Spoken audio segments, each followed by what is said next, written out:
fist in the air. We love a lot of drama.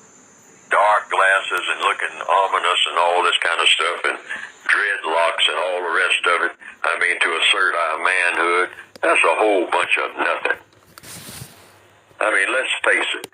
We got to deal with truth. I mean, black people more than any people on the earth talk about keeping something real.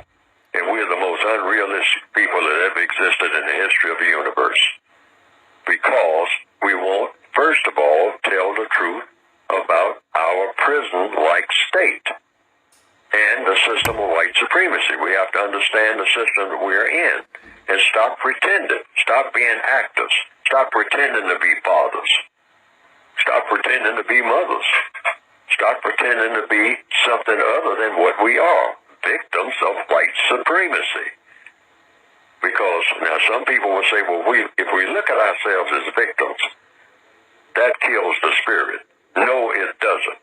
See, black people want all these wonderful reports. We are great when it comes to drama and pageantry. We want somebody to tell us how great we are because we're just so black and proud. Well, it doesn't make sense in the system of white supremacy. We don't have anything to be proud about. But that doesn't mean that we just go around and forever be heads down, hand dog. Right. It means you do like any people do who have odds against them. Know what the odds are and start codifying how you are going to overcome these odds, and don't spend 5 minutes bragging about yourself. When we took over the world, we decided to use the most dangerous weapon of all to subjugate the darker peoples of the planet. We used a combination of white supremacy and religion to mindfuck these people into complete submission. If a robber breaks into your house, rapes your family, kills your mother and father, then tells you that in order to go to heaven, you have to worship as God. If someone did that to me, then said that to be born again, I had to worship as God, I'd kill the bastard right on the spot.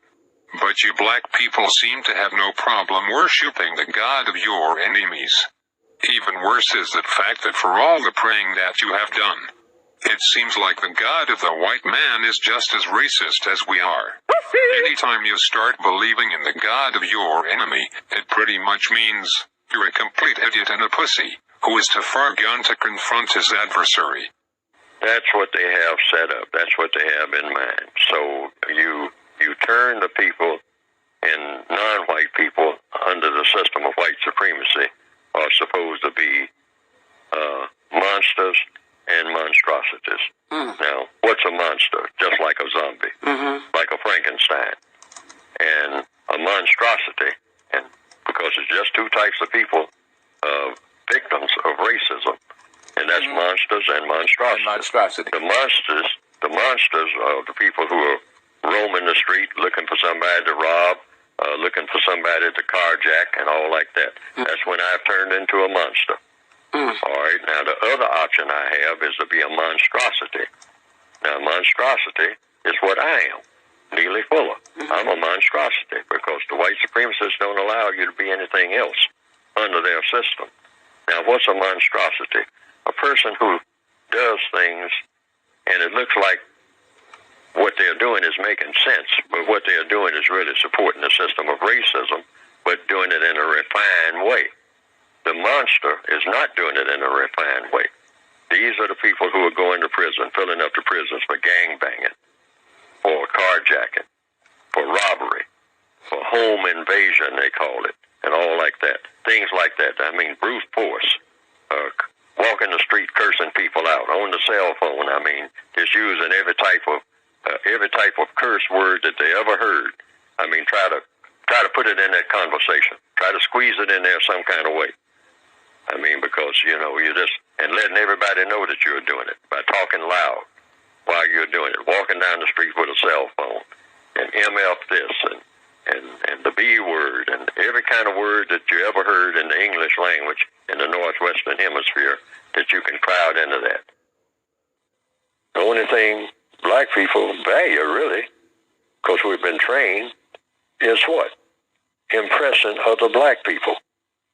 That's as far collectively as our thoughts go. Truth be told, that's a painful truth. But we got to make a priority, replace the system of white supremacy with justice. That has to be the priority. We got to get out of what we call that whole thing about black culture, because black culture is about one thing. If we tell the truth, look at it. Just don't believe what I'm saying. Just look at what we actually do. Once we get just a few steps ahead, just like little children playing with toys in Toyland, we run around trying to impress each other. That's like slaves rattling their chains at the bottom of the ship, saying, my chains are shinier than yours, telling the other slave that. And sometimes get into a bragging thing that leads to an argument. And there they are banging each other over the head with their chains. And we are still in that state of mind in 2016, worldwide, truth be told. We don't have any ambition that goes beyond one black person trying to impress another black person any way that we can, including just going in and shooting up the place. That makes an impression. I killed him. I killed a whole bunch of black guys over there in the bar tonight, and I got away. Ha, ha, ha. Hooray for me. Now I got a reputation around the hood. That's as far as our minds go. And in business, the same thing. In every area of activity. You don't know nothing. I know everything. How many times do you hear that in a black barber shop? Oh man, you don't know nothing. I've been to New York. I've been to Paris. You don't know what I know. One Negro showing off to another Negro.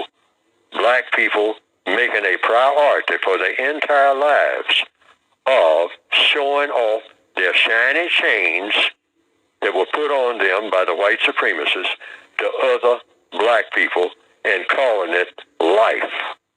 That's what my life is all about. I was able to impress a few of my so-called friends and a few people who didn't know me, who got to know me now, and they are all black, and they are impressed with my so-called progress, and hooray for me, I have arrived in heaven on earth. Truth be told, that is as far as our ambition goes. And the white supremacists look at this little childish stuff and say, Negroes forever. I got them right where I want them. Because our ambition is to conquer the entire universe, if we can, and everything in it. And if there are 50,000 universes out there, we're going to conquer them too. Even if there's nobody on those planets, we'll just call them ours anyway. Why? Because we are super people. We don't have shallow minds. We don't have shallow goals. A Negro, all he wants to do is strut up and down the block and show off the little things that I allowed him to have, show these things off to some other downtrodden Negro and say, I'm better than you. And that's good enough for me. Yes, we need a code. That's the missing link. That's why I'm trying to write one. A lot of people have asked me, well, Fuller, where's the whole code? I say there's no such thing as a whole code in anything until what? All problems are solved. So black people, since we have been denied everything that makes sense for so long, we should, to compensate for that, try to do everything that makes sense. That's the yin and yang of it. If you've been taught from birth that you are supposed to be, that you, first of all, are genetically inferior, so therefore you're also stupid, and you're supposed to remain stupid. I think as Dr. Kathy Hughes has said, used to use the term SOS, stuck on stupid. Well, the white supremacist says, yes, if you're black, you're supposed to be stupid. You're supposed to be stupid all the time. You don't do anything that ever makes sense because you're black. And you're a black person, every move that you make all day long and everything that you look forward to doing is going to be super stupid because you're black. Now, if we're going to have a repair job, we should take just the reverse. Everything that we do is going to be constructive. See, if we study, many black people have been in what we call prison. In the textbook that I've written, I call it greater confinement, because we are born in prison. The system of white supremacy is the only government we've ever known. So that's a prison system itself. So we're treated like prisoners. We're assigned cell blocks. I mean, even the architecture where they build, where black people are, kind of follows the prison, what we call the greater confinement pattern. Wire, concrete, everything hard, no grass. In fact, some so-called prisons, what we call prisons, Angola, Alcatraz and all like that, it's got some grass growing, in some of them, because they have the prisoners take care of the lawns and whatnot. But where black people are, even all over the world, what we call the mother countries and all like that, one of the first things you notice, where there's a lot of people, there's a lot of mud, roads, just where most of the huts are and whatnot. No grass, no well-tailored lawns of any kind, just dirt and sand, okay? Now, most prisons look like that, in particular in the old days, back when they had the gray walls. That was long before they started polishing floors and all like that and making the prisons look better, which is what they have done for black people worldwide. We're still in a prison, all of us, and they have made the prison look better, all right? But we're still in prison because we can't go here and go there. We have to get permission to do everything, get permission in all 9 areas of activity to do anything from the prison masters, who are always white. The prison masters are white. So we act like prisoners. What do prisoners do when they're allowed to go out in the yard and stay and mill around for a while? Because that's all black people do when we get together. We're always talking about black people need to get together. What do we do when we get together? We mill around looking at each other, and then at a certain point, we don't like what we're looking at, meaning us. And then we do what? Find a reason to start an argument. That's what we do better than anything. Find a reason to start an argument. We do that. All you have to do is just get a bunch of us together, and we don't know what to do when we get together except just mill around like prisoners in a prison yard. That's what they do. Just mill around. They ain't got no plans for nothing. So they're just walking from one wall to the other. And that's what we do. Just walk from one wall to the other, one street to the other, one yard to another, one room to another. Until we get tired of that, then we pay attention to what? Each other. And once we pay attention to each other, we find something that we don't like, because we don't like ourselves. We've been trained not to by the white supremacists. So what we do is start what? Not a constructive conversation about doing anything constructive. We start some type of criticism, some type of name calling, usually in the form of some type of joke that turns out not be a joke. And then it turns into some kind of insult of some type. And even at barbecues and all like that, next thing you know, you go from arguments to what? The logical course of an argument is what? Next, a fight. And go from a fight to what? Killing. And then the white supremacists already know that in their prison yard. They know their prisoners are going to get out there in the prison yard. If they stay out there long enough, bumping into each other, a fight is going to start. And then if they got any kind of shank, as they call them, behind walls, any kind of weapon, they're going to use that on each other. And then the prison masters have to come in, as usual, and clean up the mess. And wherever you find black people, you find black people with young people saying what? Like when I turn on the TV every day, or if I turn it on even 5 years from now, or 10 years from now, with the kind of situation we have always had, it's a black lady sitting there talking about, I got to get out of this neighborhood. Well, you're always talking about black people getting together, so y'all together, okay? But what do we do when we get together? Find a way to start killing each other. That's what we do. We're going to find a way, because that's all we know. I mean, we run out of things to do, which is what prisoners do, run out of things to do. You don't have a plan for the future or nothing, so you turn on each other. The white supremacists know that. This is why all over the world, not just here, not just Chicago and Washington, D.C., and Cleveland, Ohio, San Diego, California, wherever. Not just there, but everywhere you find black people. And most of them are trying to get away from each other after they spend all that time trying to get with each other. Because we don't know what to do when we get with each other, except fight. Because that's what we've been trained to do by the white supremacists, and we don't even know it. Because that's what prisoners of war do. They have low self-esteem, so they can't stand themselves, and they can't stand anybody who looks like them, looks like us. We can't stand anybody that looks like us, and we can't stand us when we look in the mirror, because we don't like nothing that we see, because we are not in charge of nothing. That's why, including ourselves. And we keep lying to ourselves like we are not in that position, and that is even worse insanity than being insane, when you start lying to yourself about the truth. So we turn on each other in answer to the person's question. And the code says we have to learn that we are that way. So what do you do about it? Don't get with another black person unless you have something constructive to say or do.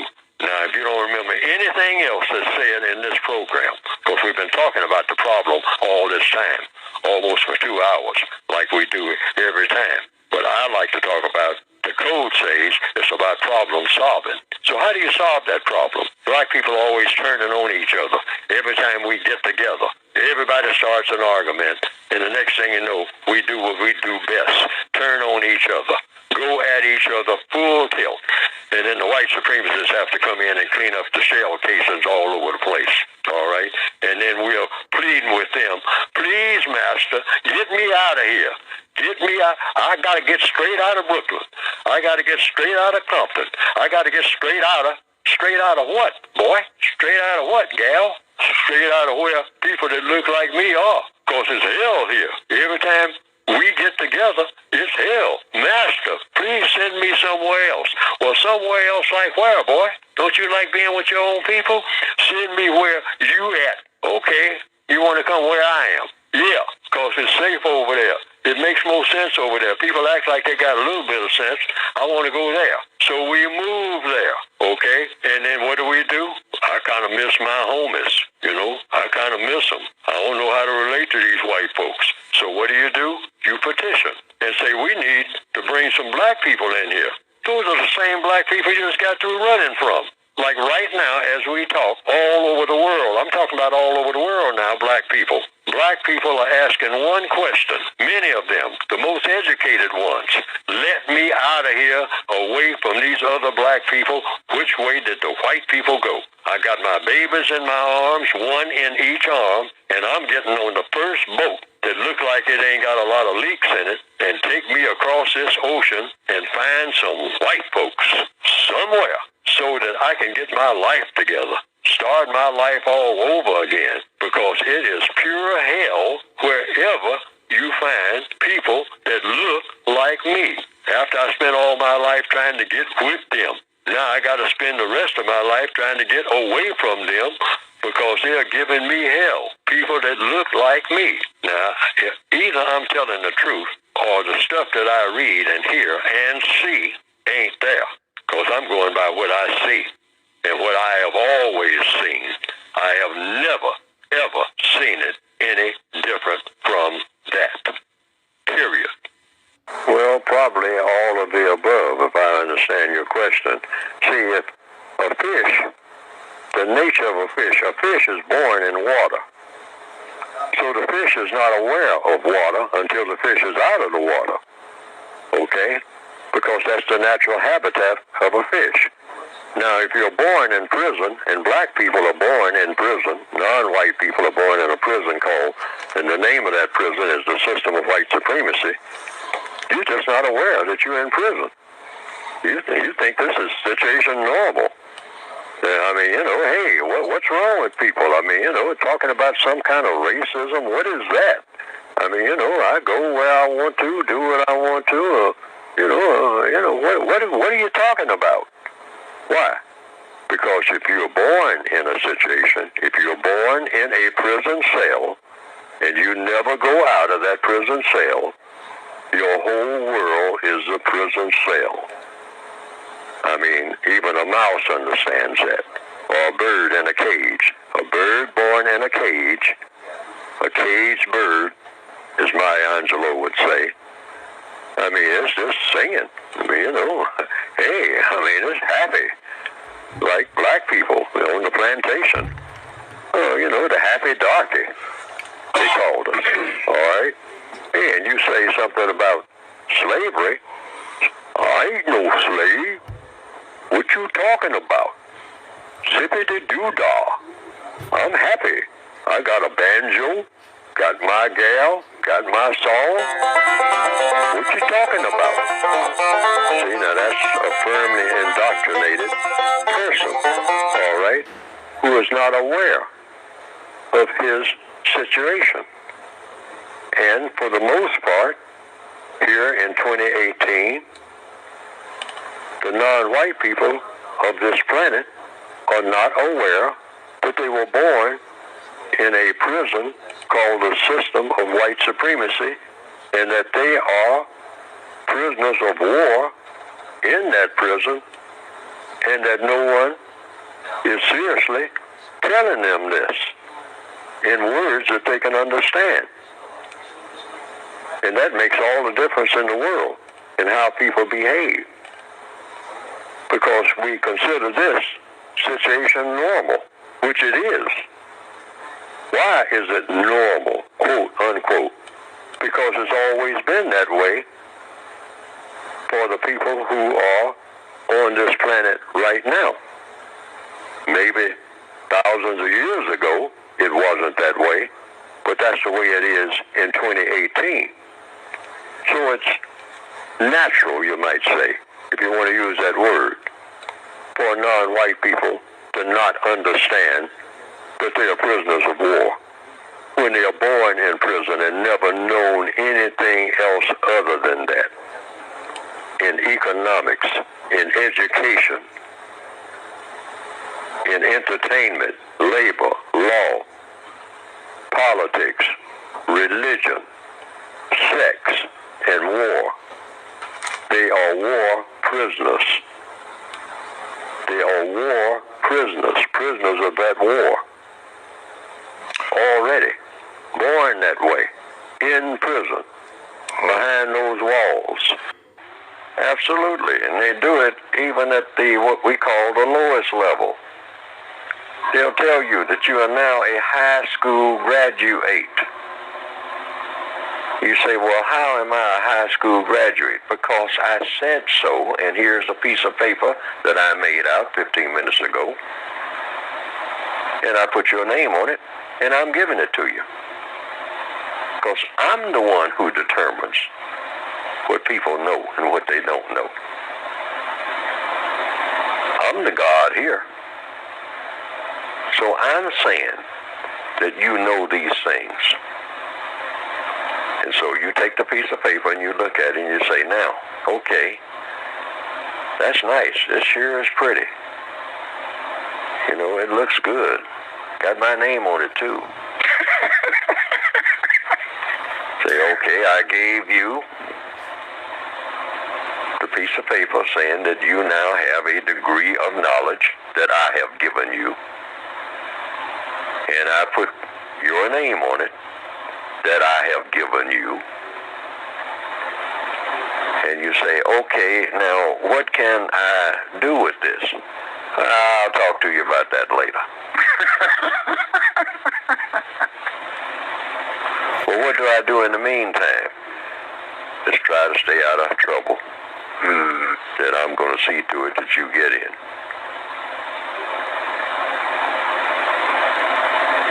But you go over there to this building or that building and get in line, and we might have something for you. Depends on how I feel by the time you get there. By the time you get over there in my brother's place. Because you can't do nothing with that piece of paper except what we say that you will do with it. And you ought to know that by now, since we orchestrate everything that you do.